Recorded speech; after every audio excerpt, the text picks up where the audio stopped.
السلام عليكم ورحمة الله.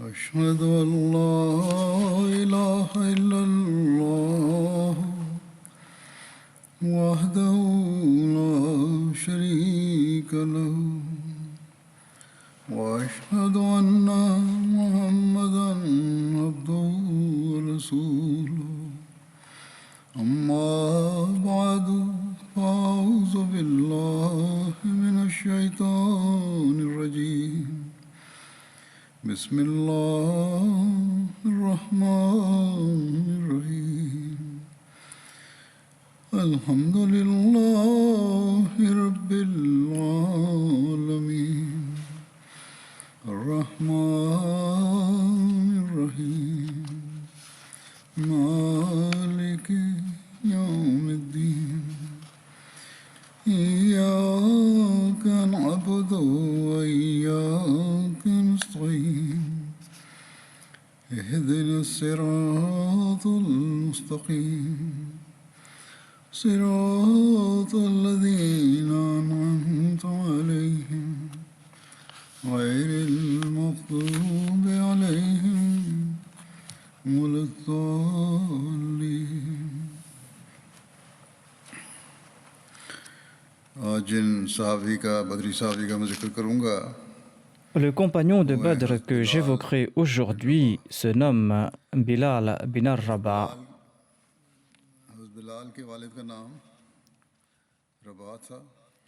Le père de Bilal se nommait Rabah Bilal et sa mère se nommait Hamama. के गुलाम थे. बिलाल की कुनियत Bilal était l'esclave d'Umayya bin Khalf. Le nom d'emprunt de Bilal était Abu Abdullah. Selon d'autres récits, on le nommait Abu Abdurrahman ou Abu Abdul Karim ou Abu Amr. हबशा की रहने वाली थी. La mère de Bilal était originaire de l'Abyssinie, mais son père était de l'Arabie. कि वो हबशी सामी नस्ल से ताल्लुक़ रखते थे. यानी Selon les historiens, il était d'origine sémitique abyssinienne, c'est-à-dire durant les temps anciens, des tribus sémites ou arabes s'étaient établies en Abyssinie. Africa की दूसरी अक़वाम की तरह हो गए. Leurs descendants ont eu le même teint que les autres Africains, mais leurs traits et leurs habitudes étaient différents des populations autochtones. गुलाम बनकर अरब वापस लौट गए. Par la suite, certains d'entre eux sont retournés en Arabie en tant qu'esclaves, étant donné qu'ils étaient de teint plus foncé. Les Arabes croyaient qu'ils étaient originaires de l'Abyssinie ou d'origine abyssinienne. और मुवल्लदीन Selon un récit, Bilal était né à la Mecque. Il faisait partie des Mouallidines, c'est-à-dire de ceux qui n'étaient pas entièrement d'origine arabe. आप सुरा में पैदा हुए और सुरा यमन और हबशा के दरमियान Selon un autre récit, Bilal serait né à Thura, une région tout près du Yémen et de l'Abyssinie, où vivait un grand nombre de personnes pluriethniques. हज़रत बिलाल का रंग गंदम को स्याही महल था. Bilal était de teint basané foncé. घने थे. Il était maigre, il avait la chevelure épaisse. रुखसारों पर गोश्त बहुत कम था. हज़रत बिलाल ने Et il avait les joues maigres. उनकी बात बीवियां अरब के निहायत शरीफ और मोअज़्ज़ज़ घरानों Bilal avait plusieurs épouses. Certaines d'entre elles appartenaient à des familles très illustres et nobles parmi les Arabes. Rahman bin Awf की Une de ses épouses se nommait Hala bint Auf. Elle était la sœur d'Abdurrahman bin Auf. गया था. बनु बुकैर के खानदान में भी Une autre de ses épouses se nommait Hind al-Khawlaniya. हज़रत Bilal Et le saint prophète Mohammed lui avait aussi marié Bilal dans la famille des Banu Bukair. में भी हज़रत बिलाल का रिश्ता Il s'était aussi marié dans la famille d'Abu Darda. कोई औलाद नहीं हुई. हज़रत बिलाल के एक भाई थे, Mais Bilal n'a pas eu d'enfant de ses épouses. बहन थी जिनका नाम गुफैरा था. Bilal avait un frère qui se nommait Khalid et une sœur qui se nommait Rufaira. साबिकुल हबशा हैं। Le saint prophète Mohammed B. lui avait déclaré Bilal est le premier musulman de हज़रत से l'Abyssinie. रिवायत है कि रसूलुल्लाह सल्लल्लाहु अलैहि वसल्लम ने फरमाया Anas radhiyallahu anhu relate que le saint prophète Mohammed B. lui a déclaré il existe 4 personnes ayant accepté l'islam en premier. अरबों में से Le saint prophète B. lui a déclaré que je suis le premier parmi les Arabes. से Salman Salman est le premier parmi les Persans, a-t-il déclaré. साबिकुल हबशा Il a ajouté que Bilal est le premier de parmi les Abyssiniens और सुहैबुन साबिकुल रूम और Suhaib et Suhaib est le premier de parmi les Romains. Urwa बिन जुबैर से मरवी है कि हज़रत बिलाल बिन रवाह उन लोगों में Urwa bin Zubair relate ceci. Bilal était considéré comme sans soutien parmi les premiers musulmans. ताकि वो अपने दीन से फिर जाए। Il était persécuté lorsqu'il a embrassé l'islam. On le persécutait afin qu'il se détourne de la religion de l'islam. Mais il n'a jamais prononcé les phrases que ses tortionnaires souhaitaient qu'il prononce, c'est-à-dire de rejeter la personne de Dieu. हज़रत बिलाल जब रसूलुल्लाह Umayya bin Khalf le persécutait. Lorsque Bilal a accepté le saint prophète Mohammed paix soit lui, on le torturait de diverses manières. Bilal अहद अहद कहते Quand les gens étaient plus violents à son égard, Bilal répétait Ahad Ahad. हज़रत बिलाल जवाबन कहते Quand ses tortionnaires disaient répète après nous, Bilal répondait que je ne peux pas prononcer correctement cette phrase. कि हज़रत बिलाल को जब इज़ा पहुंचाई Selon un autre récit, lorsque les polythéistes torturaient Bilal et qu'ils souhaitaient l'influencer, Bilal, quant à lui, répétait Allah, Allah. एक रिवायत में है कि जब हज़रत Bilal D'après un autre récit, quand Bilal a accepté l'islam, उनके eh bien, ses maîtres l'ont allongé à même le sol गाय की खाल et ils ont placé sur lui des cailloux et une peau de vache. Et ils lui ont dit de répéter, dis que tes dieux sont Lat et Uzza. Mais Bilal répétait quant à lui, Ahad, Ahad. और कहा कि कब तक तुम इस शख्स को तकलीफ देते रहोगे। Abu Bakr est venu voir ses propriétaires et il leur a dit, jusqu'à quand allez-vous le torturer? हमें खरीद कर Abu Bakr a acheté Bilal au prix de 7 orqiya et il l'a libéré. Un orqiya vaut 40 dirhams. 80 दिरहम में फिर हज़रत अबू बकर ने ये वाक़या रसूलुल्लाह सल्लल्लाहु अलैहि वसल्लम C'est-à-dire qu'il l'a acheté au prix de 280 dirhams. Ensuite, Abu Bakr a relaté cet incident au saint prophète Mohammed paix soit lui. Le saint prophète paix soit lui a dit Ô Abu Bakr, inclus-moi dans cette transaction. Abu Bakr a répondu Ô envoyé d'Allah, je l'ai libéré. खरीद कर अल्लाह की राह में आज़ाद किया था। Abu Bakr a acheté Bilal pour ensuite l'affranchir dans la voie d'Allah. किया है 280 दिरहम Comme je l'avais dit, il l'avait acheté au prix de 280 dirhams. यानी 200 दिरहम में Selon d'autres récits, Abu Bakr l'aurait acheté au prix de 5 oqiyas, c'est-à-dire 200 dirhams. Selon d'autres récits, il l'aurait acheté au prix de 7 oqiyas, c'est-à-dire 280 dirhams, ou 9 oqiyas, soit 360 dirhams, selon d'autres récits. कि जब हज़रत अबू बकर ने हज़रत बिलाल को खरीदा तो वो पत्थरों में D'après un récit, lorsque Abu Bakr a acheté Bilal, celui-ci se trouvait sous des pierres.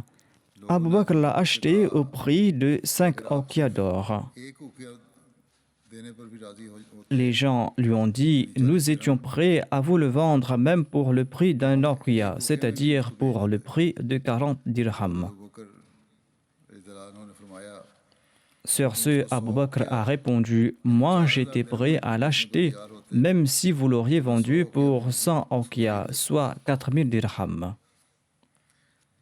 हज़रत आयशा से रिवायत है कि हज़रत अबू बकर ने 7 ऐसे गुलामों को आज़ाद करवाया Aïcha radhiyallahu anha relate Abu Bakr a acheté 7 esclaves qu'il a libérés, des esclaves qu'on torturait. Parmi eux se trouvaient Bilal et Amir bin Fuhaira.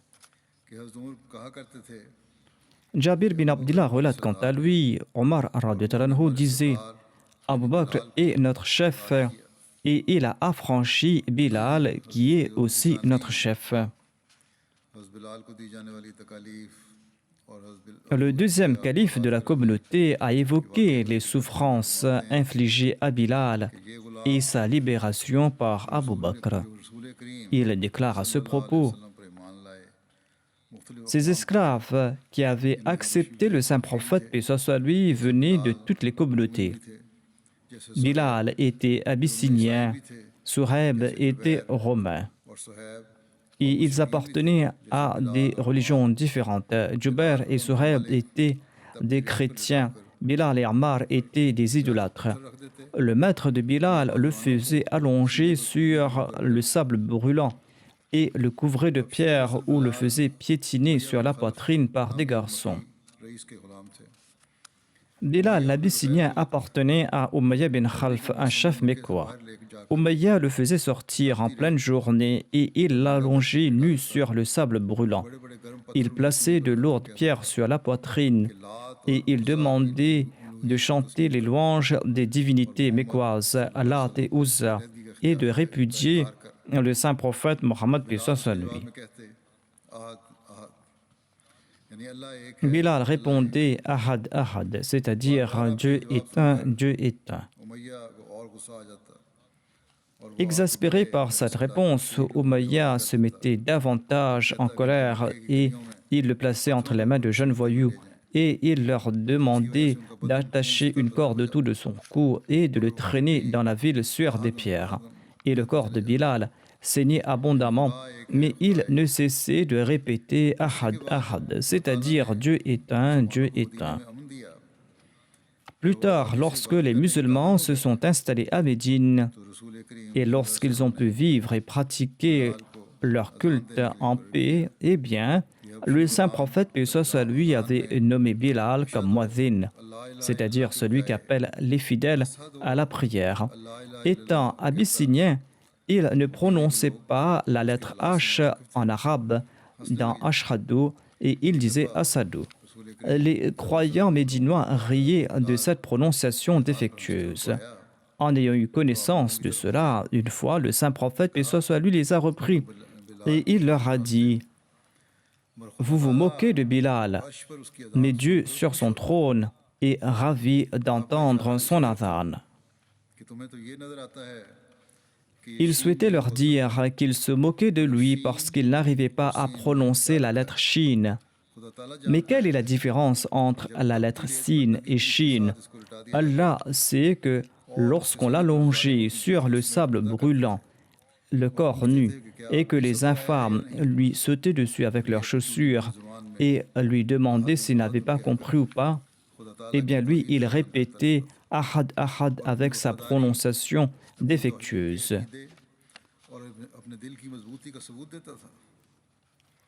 Ce faisant, il annonçait l'unicité de Dieu, prouvant ainsi sa fidélité, sa croyance dans le tawhid et sa persévérance. Ainsi, sa prononciation Asadu était bien plus précieuse que les Ashhadu de nombreuses personnes. Lorsque Abu Bakr a vu les exactions qu'on lui faisait subir, il a acheté de son propriétaire pour le libérer. De même, Abu Bakr a acheté de nombreux autres esclaves de ses propres deniers pour ensuite les libérer. Bilal faisait partie des premiers croyants. Il s'est proclamé musulman quand 7 personnes l'avaient fait. Abdullah bin Masoud relate que 7 personnes étaient les premières à avoir embrassé l'islam. Il y avait le saint prophète Mohammed, Abu Bakr, Ammar, sa mère Sumayya, Suhaib, Bilal et Miqdad. Allah a protégé le saint prophète Mohammed lui par l'entremise de son oncle Abu Talib. Et Abu Bakr, quant à lui, jouissait de la protection de sa tribu. Tout comme je l'avais dit dans un précédent sermon, ni le saint prophète Mohammed lui et ni Abu Bakr n'étaient à l'abri des exactions infligées par les ennemis. Tous deux ont été âprement persécutés par l'ennemi. शुरू में कुछ अर्सा गर्मी हुई लेकिन बाद में Au tout début, ils en étaient à l'abri, mais par la suite, ils ont été durement persécutés. En tout cas, c'est là l'opinion du rapporteur.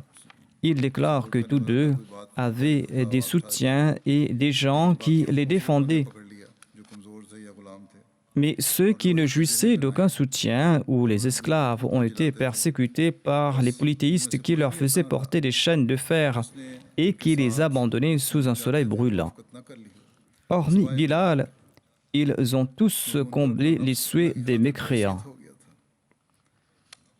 Bilal s'était offert pour la cause de Dieu. कौम के लिए भी बेहैसियत थे Il était le seul à faire preuve de constance और लड़कों के et il était humilié en raison de son origine.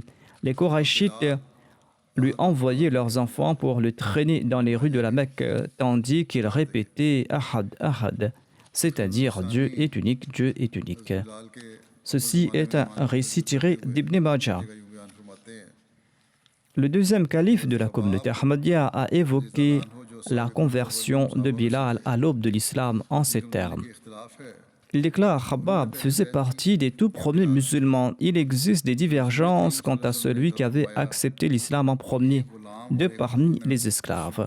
D'aucuns pensent qu'il s'agit de Khabbab, d'autres pensent qu'il s'agit de Bilal, car le saint prophète avait déclaré un esclave et un homme libre ont accepté en premier.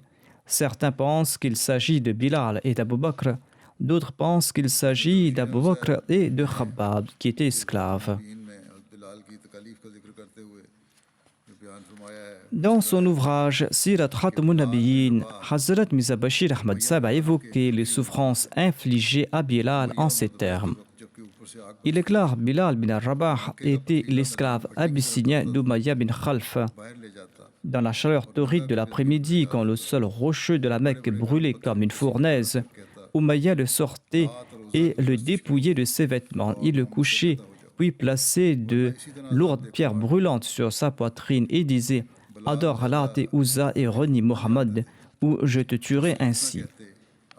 Bilal ne maîtrisait pas la langue arabe. Il répondait tout simplement Ahad, Ahad, c'est-à-dire Dieu est unique, Dieu est unique.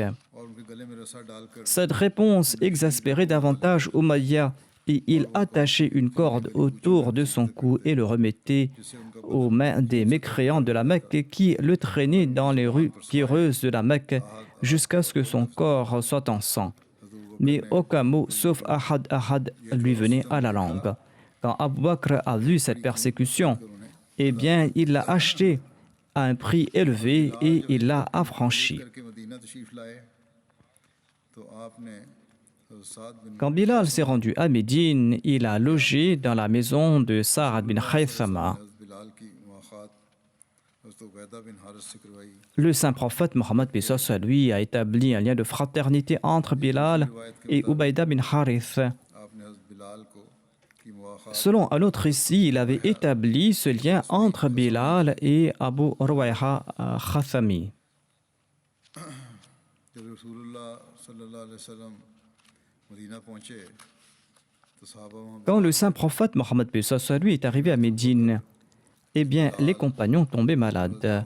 Parmi eux se trouvaient Abu Bakr, Bilal et Amir bin Fuhayra. से मरवी है कि जब रसूलुल्लाह सल्लल्लाहु अलैहि वसल्लम मदीना आए Aïcha radhiyallahu anha relate quand le saint prophète Mohammed paix soit sur lui est venu à Médine, eh bien Abu Bakr et Bilal ont attrapé la fièvre. Quand Abu Bakr attrapait la fièvre, il récitait ces vers dont la traduction est Au beau matin, l'on se souhaite bonne journée, tandis que la mort est plus proche de nous que les lacets de nos chaussures. Nawaz से रोकर ये शेर पढ़ते Et quand la fièvre de Bilal passait, il récitait à haute voix et les yeux en larmes. Il disait « Si seulement je pouvais passer une seule nuit dans la vallée de la Mecque, entouré d'Ithrir et de Jalil, les deux herbes aromatiques de la Mecque. Si seulement je pouvais passer par Majannah pour en boire de son eau. » कुरान के करीब Majannah est un lieu dans les alentours de Maruz Zahran, non loin de la Mecque. काज के बाद लगता था और अरब के लोग À l'époque de l'ignorance, il s'y tenait une grande foire après celle d'Oukaz. Après la foire d'Oukaz, les Arabes se rendaient à Majanna et ils y passaient 20 jours. कि वहाँ मैं पानी पीऊँगा और क्या शामा Bilal disait dans ses vers, si seulement les monts Shama et Tafil étaient devant moi. Voilà ce qu'il disait dans ses vers. 10 मील Tafil était une montagne située à environ 16 km de la Mecque. Il s'y trouvait tout près une autre montagne nommée Shama.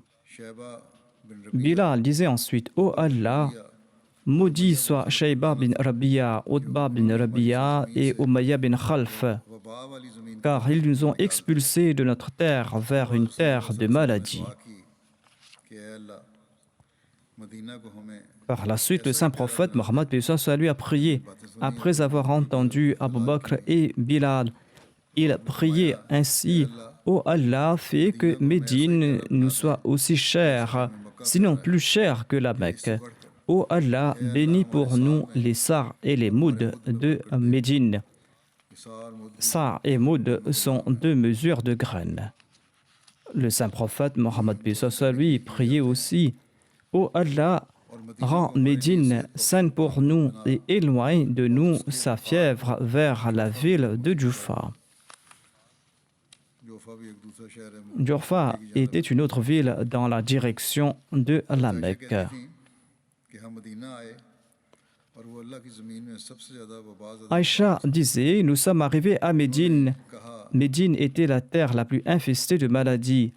वो थान नाले में थोड़ा सा पानी बहता था वो पानी भी बदमज़ा बूदार Elle ajoute, था il y avait un peu d'eau coulant dans le canal de Boudhan. Cette eau était infecte et nauséabonde. Boudhan était une vallée de Médine. Et ce récit est tiré d'Al-Bukhari. ध्यान से हिजरत हुई है तो उस वक्त अहमदियों को ख़ास तौर पर Lors de l'émigration de Qadian, le deuxième calife de la communauté Ahmadiyya a rappelé aux Ahmadis l'immigration des musulmans à Médine लाल के et le fait qu'ils ne devaient pas se soucier de leur émigration de l'Inde. का जिक्र करते हुए Il a cité cet incident concernant Bilal et les injonctions du saint prophète Mohammed lui à ce propos.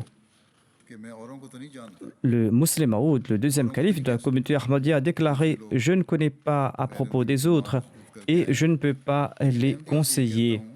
C'est-à-dire, il parle de ces autres musulmans qui ont émigré de l'Inde. Il dit que « Je dis aux Ahmadis, abandonnez l'idée qu'on vous a spolié et que vous avez tout perdu lors de l'émigration ». जाने पर अफसोस करते थे Le saint prophète Mohammed lui déplorait ces émigrants qui se lamentaient d'avoir perdu leur patrie et leurs biens. वहाँ मलेरिया की कसरत Lorsqu'il est arrivé à Médine, la ville se nommait Yathrab et le paludisme y sévissait.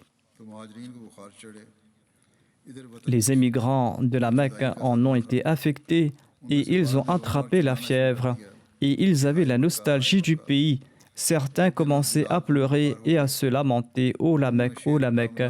Un jour, Bilal a attrapé la fièvre et il a commencé à faire du bruit, à composer des vers pour se lamenter.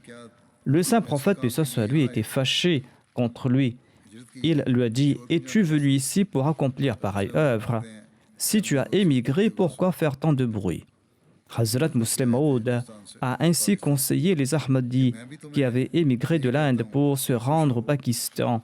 Il leur disait, réjouissez-vous, ne regardez pas ce que nous avons perdu. Regardez plutôt pour qui nous l'avons perdu.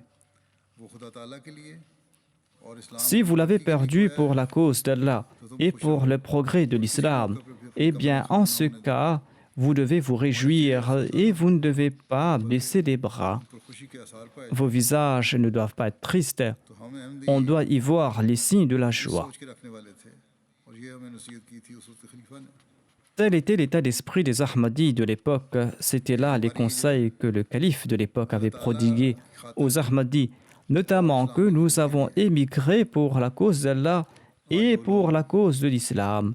जो पाकिस्तान की तामीर के Ceux qui s'opposaient naguère à la création du Pakistan se posent aujourd'hui en ses fondateurs. अपने झूठ और फरेब से Et en raison de leurs mensonges et de leur tromperie, ils privent les Ahmadis de leurs droits de citoyens fondamentaux, tandis que les Ahmadis sont ceux qui ont consenti au plus grand sacrifice pour ce pays qu'est le Pakistan. जिस दीन की बरतरी और खिदमत के लिए हमने हिजरत की Le Parlement pakistanais, pour des intérêts politiques, nous empêche d'utiliser le nom de la religion de l'islam, हम पर पाबंदी लगा दी। la religion de l'islam pour laquelle nous avons émigré et œuvrons à faire progresser. नहीं है En tout cas, nous n'avons pas besoin d'un certificat de leur part. कि इन नाम निहाद Mais nous sommes certainement tristes que ces prétendus défenseurs de la patrie ne commettent pas cette exaction uniquement contre les Ahmadis, mais contre le Pakistan tout entier. Pakistan पर जुल्म किया है और कर रहे हैं। Ils sont en train de commettre cette exaction contre le pays, contre la nation. Ils sont en train de ternir le nom de ce pays et ils sont en train d'entraver son progrès. Sans ces gens-là, ce pays aurait accompli de grands progrès. कि इसके बावजूद Ils sont en train de ronger cette nation comme des termites. तौर पर जो पाकिस्तान में रहने वाले हैं Mais en dépit de cela, il nous incombe à nous, les Ahmadis pakistanais, en particulier à ceux qui résident encore au Pakistan, d'user de toutes nos aptitudes pour le progrès du pays et de prier qu'Allah libère ce pays de ces infâmes. तो ज़िमन में जिक्र हो गया। En tout cas, c'était des faits que je souhaitais mentionner en passant et je retourne de nouveau vers les récits concernant Bilal radhiyallahu anhu. लिखा है हज़रत बिलाल रसूलुल्लाह सल्लल्लाहु अलैहि वसल्लम के साथ बदर और Selon Tabakat al-Kubra, Bilal avait accompagné le saint prophète Mohammed paix soit lui pour les batailles de Badr et d'Uhud, la bataille du fossé, et lors des autres ghazwat du saint prophète Mohammed paix soit lui. हज़रत बिलाल ने उमय्या बिन खलफ को कत्ल किया। Bilal avait tué Umayya bin Khalf lors de la bataille de Badr. किया करता था Umayya bin Khalf était en effet un très grand ennemi de l'islam et il torturait Bilal en raison de sa conversion. जिसे खुबैब बिन साफ Le recueil du Sahih al-Bukhari évoque la mort de Umayya bin Khalf.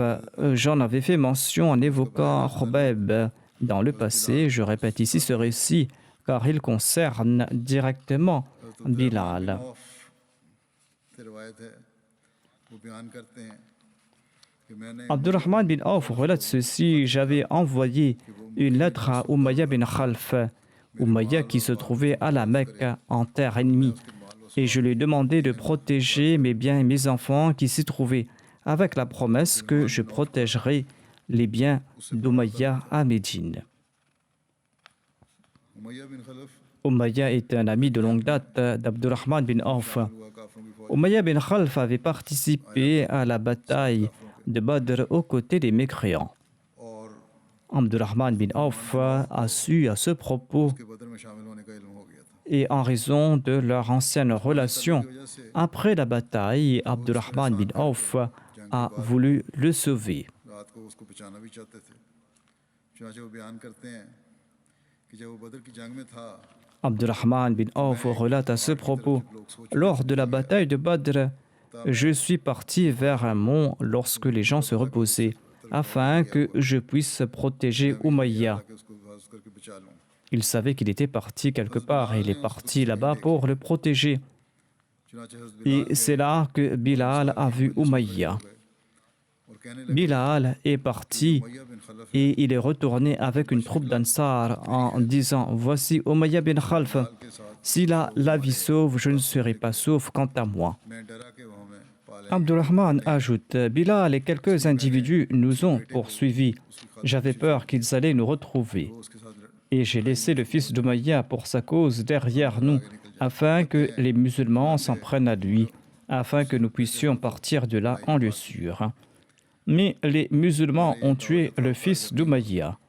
Mon stratagème n'a pas marché, déclare Abdurrahman, et je n'ai pas pu sauver Umayya. Ils nous ont poursuivis. इसलिए जिधर Étant donné qu'Umayya était corpulent, il ne pouvait pas courir. पकड़ लिया En fin de compte, lorsqu'ils nous ont rattrapés, j'ai demandé à Umayya de s'asseoir et je me suis placé sur lui pour le protéger. Les autres l'ont assailli par-dessous de moi et ils l'ont tué. Un des musulmans m'a aussi blessé au pied d'un coup d'épée, a ajouté Abdurrahman.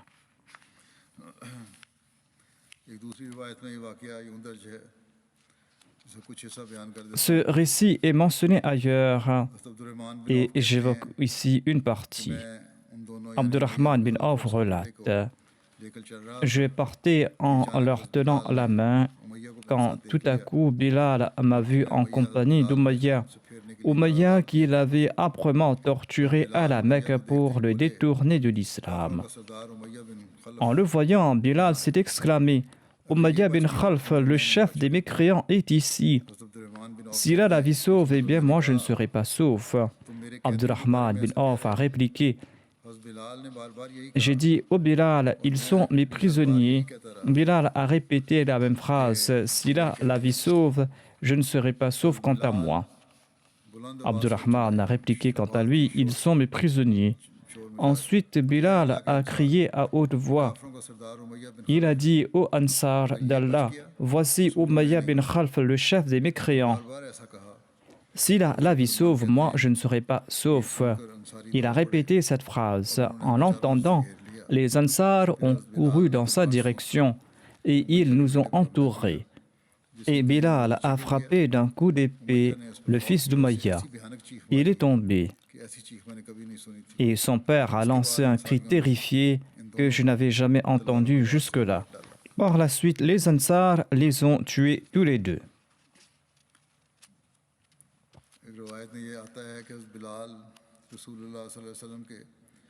Selon un récit, Bilal était le secrétaire et le trésorier du saint prophète Mohammed sallallahu alayhi wa sallam.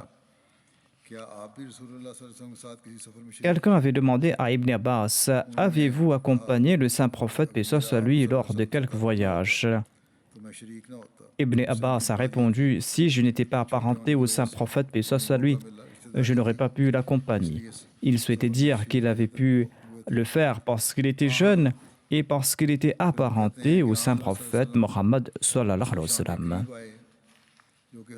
Le saint prophète Mohammed, paix soit lui, est arrivé tout près du cygne se trouvant tout près de la maison de Kathir bin Salat.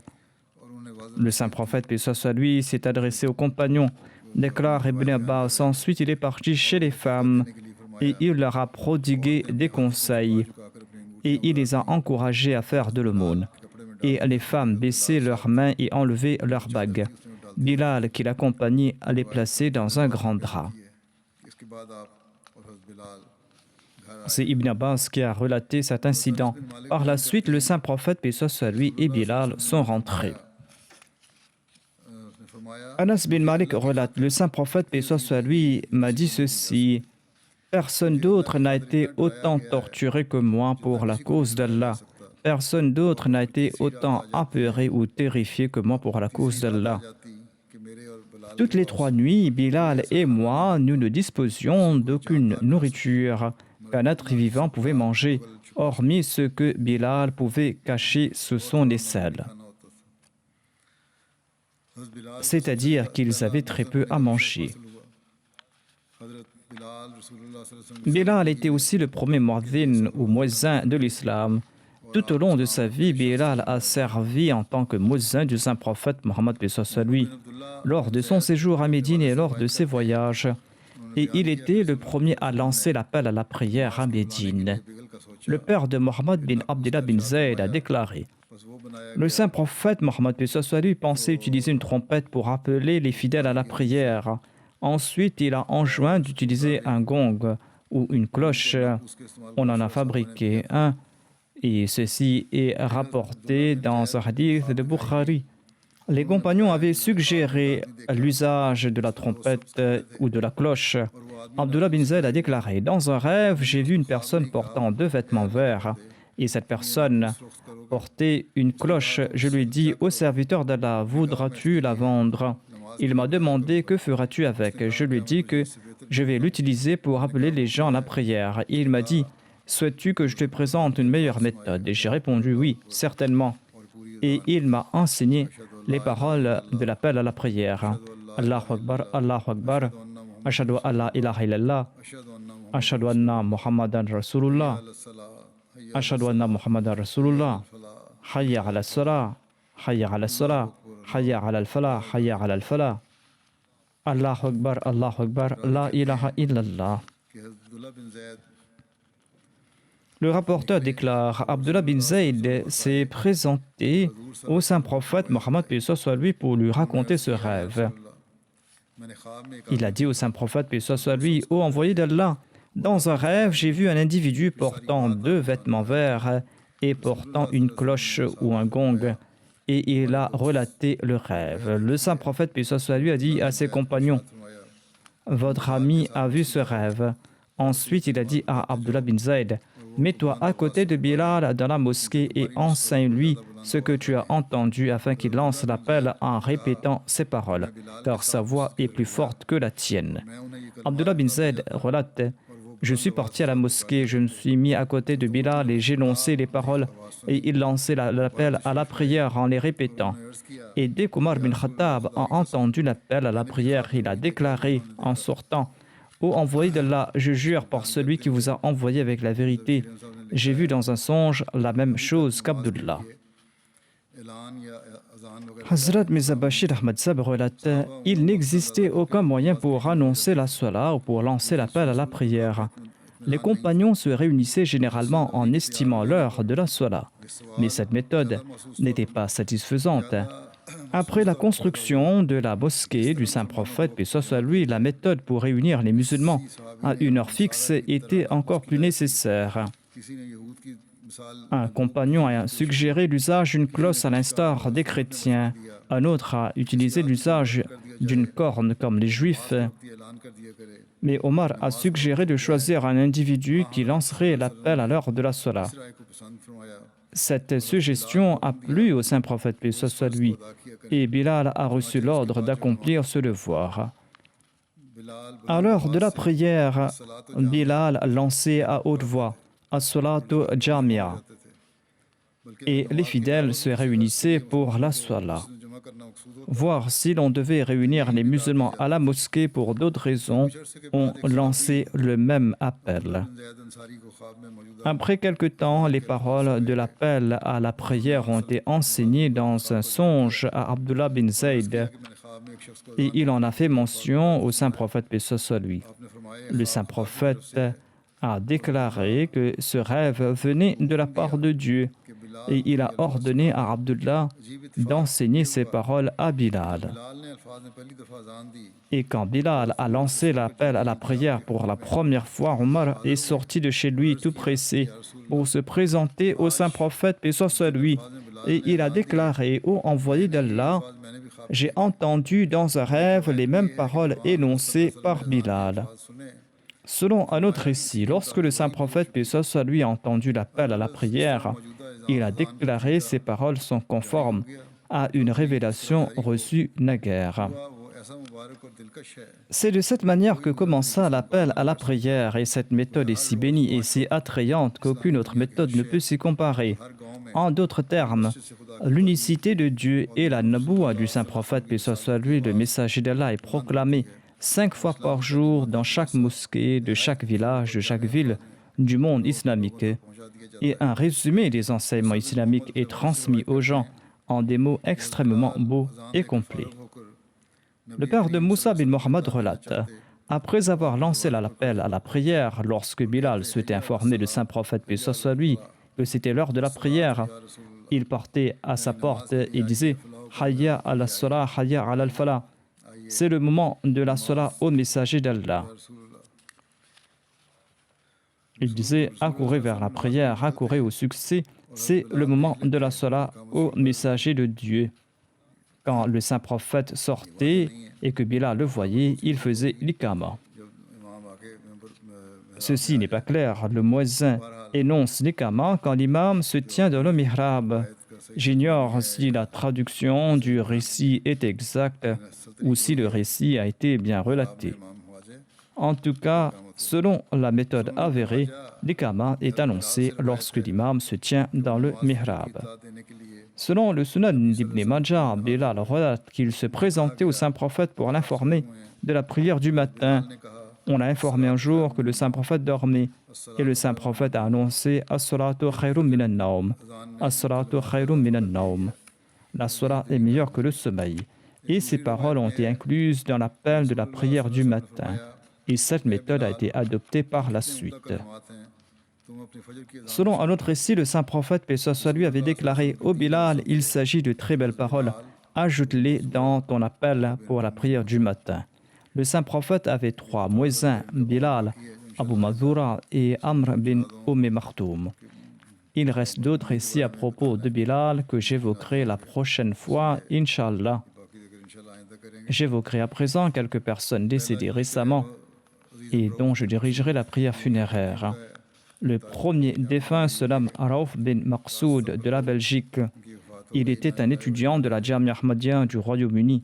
Il est décédé le 4 septembre dernier. Inna lillahi wa inna ilayhi raji'un. Il appartenait à la Jamia de Hasselt de la Belgique. Il s'était enrôlé à la Jamia en 2018 après avoir terminé ses études secondaires en Belgique. C'était un jeune qui était très apprécié par les élèves et les enseignants de la Jamia en raison de sa sincérité, de ses services envers autrui et de son ardeur au travail. On lui a découvert une tumeur au cerveau quelque temps de cela et il était malade pendant 6 ou 7 mois. Il a enduré cette maladie avec beaucoup de patience et de bravoure et il est décédé en fin de compte. Son grand-père était le premier Ahmadi de sa famille. Il avait embrassé l'Ahmadi en 1950, peut-être. Il était quelqu'un d'influent et c'est pour cette raison que ses proches non-Ahmadis et les opposants ne l'ont pas persécuté. Mais après son décès, sa famille a dû faire face à une farouche opposition. Du côté de la mère du défunt, son arrière-grand-père maternel, Abdullah Ali, et son épouse avaient embrassé l'Ahmadiyya sur les mains du Muslim Maoud. Le jeune Raouf bin Maqsoud laisse derrière lui ses 2 parents, 3 sœurs et 2 frères. Son père se nomme Humayun Maqsoud et sa mère se nomme Mohsena Begum Saheba. Ses sœurs et frères se nomment Nishat, elle a 18 ans. Son frère se nomme Saleh, il a 14 ans. Il a une sœur nommée Thania Unaira, elle a 9 ans. Fateh Maqsoud, il a 7 ans. Et Janatus Samia, qui a 4 ans. L'Amir Saheb de la Belgique écrit ceci: « Je le connais depuis son enfance. Il était un jeune extraordinaire. Toutes les fois qu'il se rendait à la Jamaat, il était toujours attaché à la mosquée et il était toujours très courtois. Durant les 2 jours suivant son décès, grand nombre de gens venaient à la mosquée d'Al-Khan pour présenter leurs condoléances. Beaucoup d'entre eux avaient les yeux en larmes. Tout le monde a évoqué les nombreuses qualités du défunt. Dès son diagnostic, les médecins lui avaient dit qu'il avait un cancer du cerveau et qui pourrait lui être fatal. Mais en dépit de cela, il n'était jamais désespéré et il n'a jamais jeté les bras. Lors d'une rencontre, un médecin a relaté « J'ai parlé avec le défunt tant qu'il avait l'usage de la parole. Et j'ai constaté qu'il était un jeune extraordinaire et quelqu'un de très éclairé. » Les médecins disent aussi qu'il ne s'était jamais plaint, même lorsqu'il souffrait beaucoup. Selon les médecins, à ce stade de la maladie, certains malades se mettent dans une colère terrible. Mais le défunt, quant à lui, a fait montre d'une grande patience. L'Amir Saheb ajoute que le défunt ressentait un amour sans pareil pour le califat et il faisait montre d'une obéissance indéfectible. Il était toujours souriant et toujours respectueux envers tout le monde, grand et petit. Le missionnaire de Hassel déclare, avant le diagnostic de sa maladie, « je lui avais demandé d'organiser des classes en ligne avec les Atfal au cours du mois du Ramadan. Il le faisait avec une grande régularité. Et lorsqu'il a été hospitalisé en raison de sa maladie, il n'a cessé de le faire. Des fois, il s'évanouissait lorsqu'il tenait ses classes. Et il reprenait les classes lorsqu'il revenait à lui. Et jamais il n'a dit que je souffre et qu'il ne pouvait plus tenir les classes. Les Atfal lui ont demandé de ne pas le faire en raison de sa maladie. Mais il répondait toujours, lorsque je rentrerai à la Jamia, quelle réponse donnerai-je au calife quand il me demandera ce que j'ai fait pour la Jamaat lors des vacances? Il était animé de cette ardeur et de cette passion pour servir la Jamaat. Un autre missionnaire relate, en 2010, le défunt s'était dédié temporairement pour servir la Jamaat. Son père l'avait laissé avec moi en disant qu'il allait s'enrôler à la Jamaat et m'a demandé de le former. Même à l'époque, j'ai constaté qu'en sus de ses 5 prières quotidiennes, le défunt se levait le matin pour la prière de Tahajjud. Lors de l'aménagement de la mosquée d'Al-Khan, le défunt participait dans les travaux bénévoles. Le secrétaire Jada disait qu'il accomplissait des tâches très difficiles et très lourdes. Il portait des pierres et le gravier, et il accomplissait cette tâche de gaieté de cœur. Une de ses qualités était qu'il saluait tout le monde en premier. Sa mère relate, il accordait préférence aux autres sur sa personne. Généralement, il prenait avec lui son déjeuner pour l'école et il mangeait là-bas avant de rentrer. Un jour, quand il est rentré, il a demandé de quoi à manger. Je lui ai dit qu'il avait apporté son repas à l'école. Il a relaté qu'un de ses amis n'avait pas de quoi manger et il lui avait offert son repas. Et c'est pour cette raison qu'il voulait manger à la maison. Et il se souciait du futur de ses amis et il en faisait mention. Il conseillait à ceux qui lui étaient chers et proches que vous devez choisir de bons amis et vous soucier de votre avenir. Il servait avec beaucoup d'enthousiasme lors des ijtima et des jalsa. Son responsable déclare que le défunt assurait la sécurité durant le soir. Quand on lui a offert son repas, il a demandé qu'on en offre en premier à son compagnon. En dépit de son jeune âge, il demandait à des parents à propos de leurs enfants Wakfenao et il leur demandait de tenter de les envoyer à la Jamia.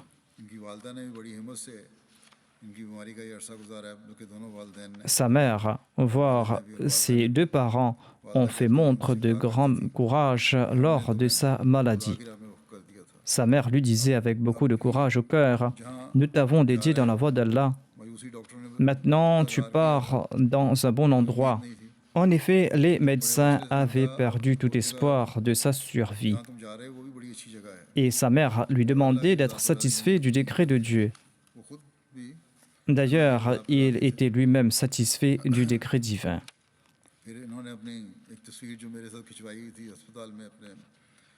Il avait placé devant son lit d'hôpital une photo qu'il avait prise avec moi. Et par ce faire, il arrivait à accomplir le tablir. Les médecins lui demandaient à quelle communauté il appartenait. Il répondait qu'il appartenait à la Jamaat Ahmadiyya qui accepte l'avènement du Messie promis. Et par ce faire, il arrivait à accomplir le tablir. La mère Saeb lui disait, « Tu es certes malade, mais tu es un moyen pour accomplir le tablir. » Et il était très content d'entendre cela. Le Sadar de la Khuddam al-Ahmadiyya de la Belgique relate ceci. Le défunt avait un amour sans pareil pour le califat. Un jour, j'avais demandé aux enfants de la classe des Atfal et des Wakfenao d'écrire au calife. Le jeune Raouf est venu me voir et m'a dit, « Murabi Saheb, je ne sais pas écrire en langue ourdou. Écrivez la mienne et je la copierai. » Je lui ai dit d'écrire sa lettre en langue néerlandaise comme les autres. Cet incident avait eu lieu avant qu'il ne se joigne à la Jamia. Il a répondu, « Je souhaite que le calife lise en personne ma lettre et qu'il prie pour moi. » Le missionnaire ajoute que Raouf bin Maqsoud, le défunt, a respecté jusqu'à son dernier souffle la promesse de sacrifier sa vie, ses biens, son temps et son honneur. Il avait un grand nombre d'amis belges non ahmadis et ces derniers pleuraient abondamment lors de ses funérailles. Un de ses amis m'a dit ceci: aujourd'hui, nous avons perdu un ami très cher et très attentionné. Il est très rare d'avoir des amis animés d'une si grande sympathie.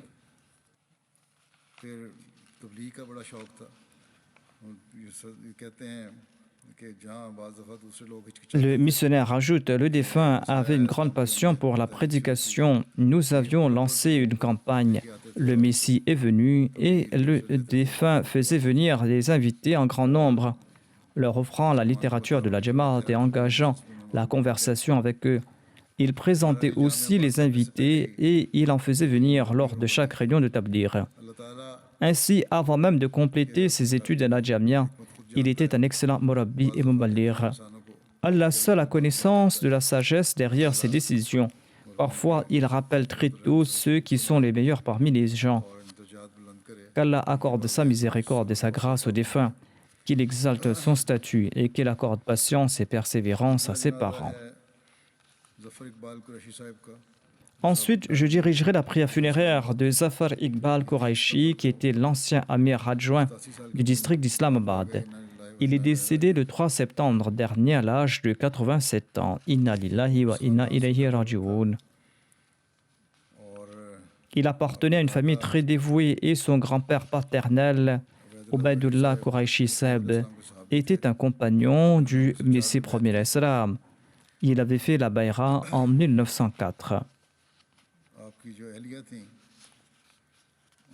Le grand-père paternel d'Abdul Hamid Sahiba, l'épouse du défunt, était Hazrat Khalifa Nuruddin Sahib, qui était un compagnon du Messie premier l'Islam. Il se nommait Khalifa Nuruddin. Il ne s'agit pas en fait du premier calife de la communauté Ahmadiyya. Son nom était Khalifa Nuruddin.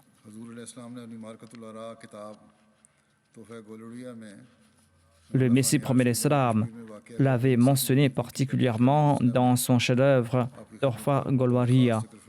Il avait mentionné Khalifa Nuruddin pour ses recherches effectuées sur la tombe de Jésus dans le quartier Khanyar à Srinagar, au Cachemire.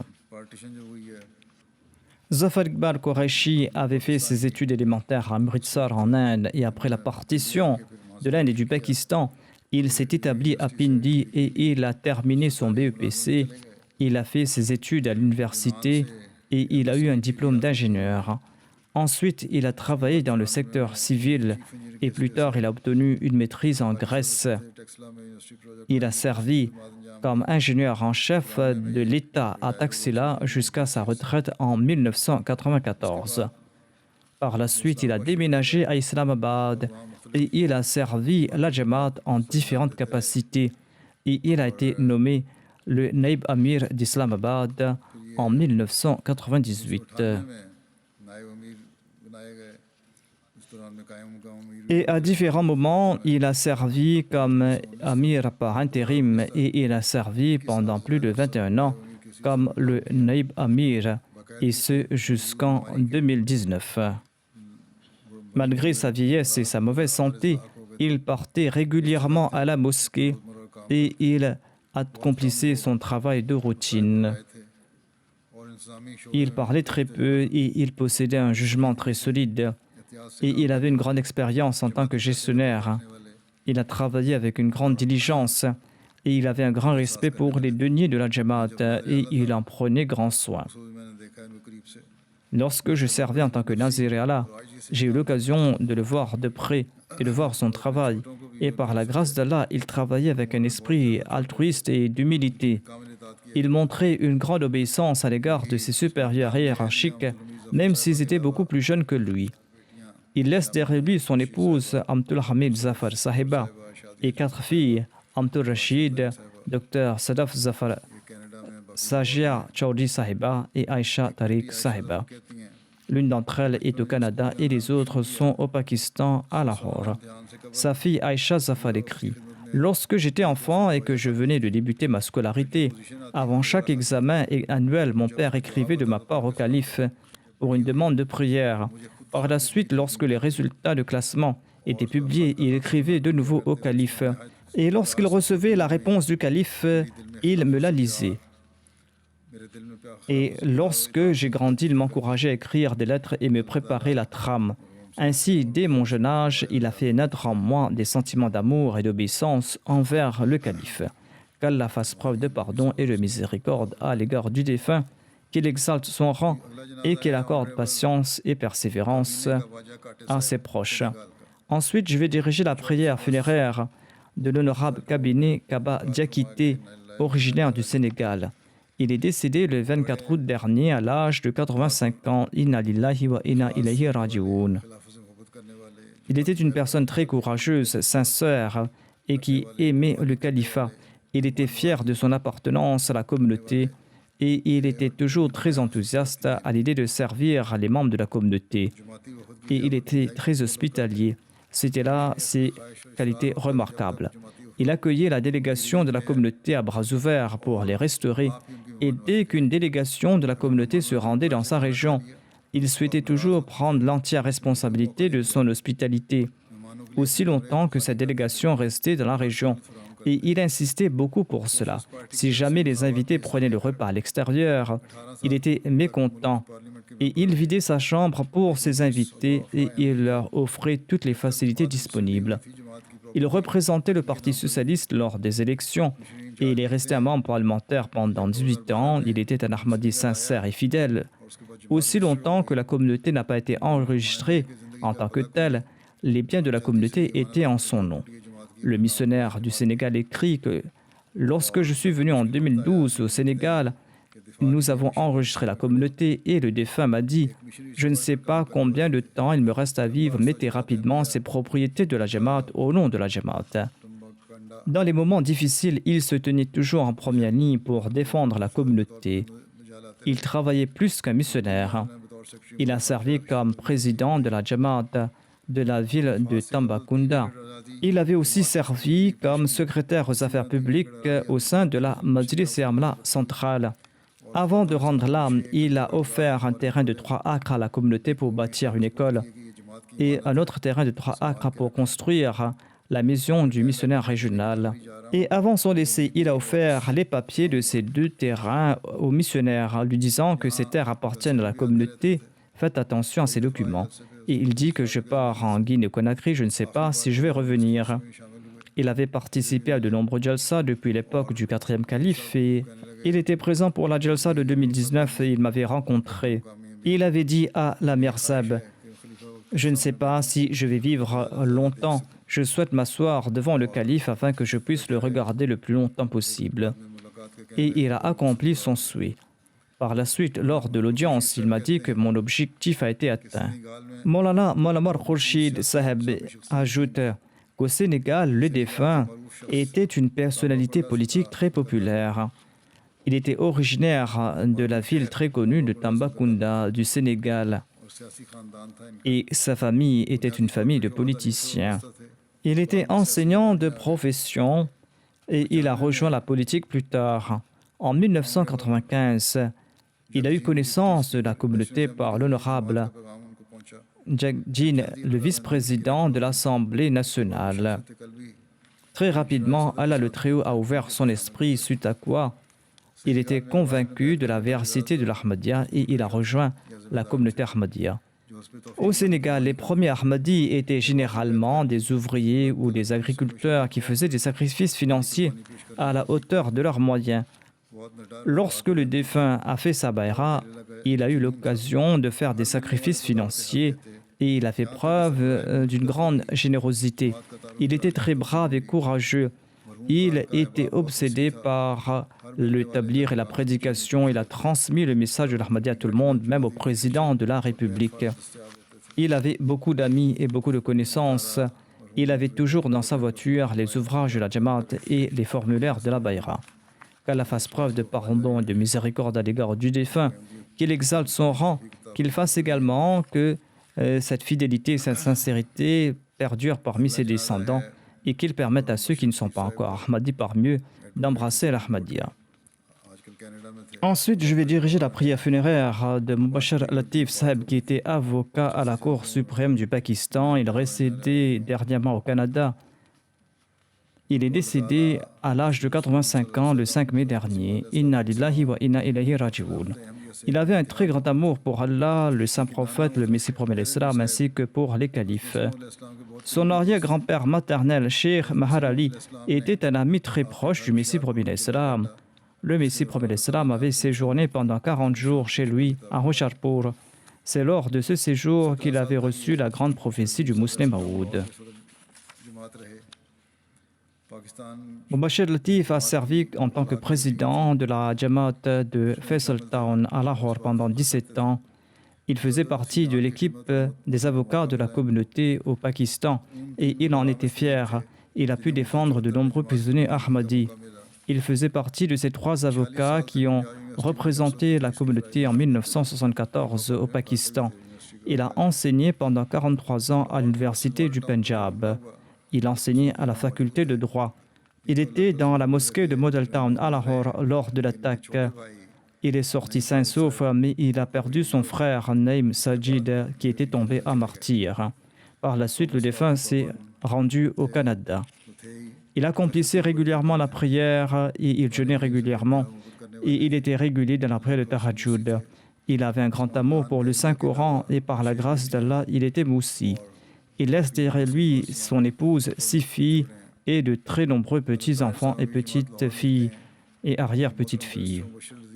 Malik Tahir, la mère de la communauté de Lahore, écrit « Notre cher maître Mubashir Latif était un avocat très compétent et instruit. Il avait aussi eu son diplôme de droit du Royaume-Uni. Il était très respecté dans le cercle judiciaire. Et après 1994, lors des procès intentés contre nos jeunes en raison du fait qu'ils récitaient la kalima, eh bien les procès se déroulaient devant de simples juridictions et magistrats. En dépit du fait que le défunt était avocat à la Cour suprême pour le bien de la communauté, il se présentait devant de simples magistrats et il avait défendu très bien les membres de la communauté. Et il prodiguait des conseils juridiques très pertinents. De nombreux magistrats et juges étaient ses anciens étudiants, mais il ne ressentait aucune honte à plaidoyer devant eux. Généralement, les avocats de la Cour suprême et du tribunal de grande instance ne plaident pas devant de simples juridictions. Mubarak Tariq déclare « Les services que le défunt a rendus à la communauté ont débuté en 1974. Il avait assisté l'avocat non-ahmadi Ijaz Hussain Batalvi lors de la commission Samdani. Il faisait aussi partie de l'équipe qui avait déposé un recours auprès du tribunal de la Charia contre le décret de 1984. On n'attendait aucune décision juste à cet égard, mais même dans ce cas, lui et son équipe avaient préparé un recours avec beaucoup d'efforts. Qu'Allah accorde son pardon et sa miséricorde aux défunts, qu'il exalte son rang et qu'il permette à ses proches de perpétuer ses bonnes œuvres et qu'il leur accorde la paix de l'esprit.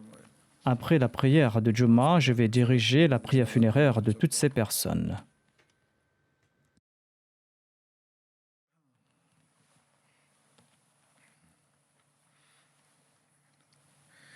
Alhamdulillah. الحمد لله نحمده ونستعينه ونستغفره ونؤمن به ونتوكل عليه ونعوذ بالله من شرور أنفسنا ومن سيئات أعمالنا من يهده الله فلا مضل له ومن يضلل فلا هادي له ونشهد أن لا إله إلا الله ونشهد أن محمدا عبده ورسوله عباد الله رحمكم الله إن الله يأمر بالعدل والإحسان وإيتاء ذي القربى وينهى عن الفحشاء والمنكر والبغي يعظكم لعلكم تذكرون اذكروا الله يذكركم وادعوه يستجب لكم ولذكر الله أكبر